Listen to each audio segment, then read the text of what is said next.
meel kasta dunida ka joogtaan aada idin salaamiya salaan kadib waxaa isbedel xoogan lagu sameyn doonaa 2026 arrimaha qaxootiga Yurub to idil kama hadlayna Jarmalka kama hadlayna Faransiiska laakiin wadamada Yurub to idil qaxooti wax ka bedel uu sameynayaan waxa hordhac u ah wadamada Poland, Hungary, Jarmalka iyo Italy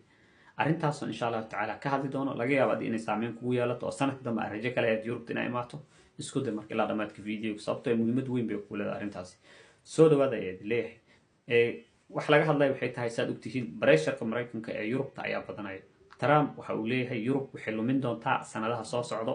waxa loo yaqaano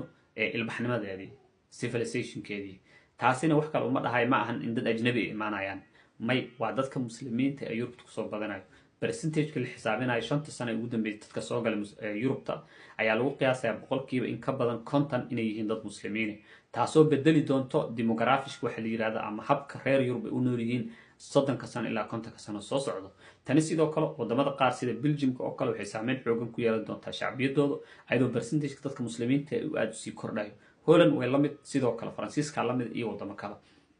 reer Yurub wasiiradooda arrimaha gudaha waxa ay gaareen heshiisyo hordhacay kaasi muwaafaqsanaan doona qaanuunka international law oo wax la isku haysto oo dood badan ka taagan tahay qawaaniinta ay hordhaca u gaareen ayaa waxa kamid ah ku haynta dadka qaxootiga wadamadoodii wadamada banaanka ah tusaale waxa taqaaniin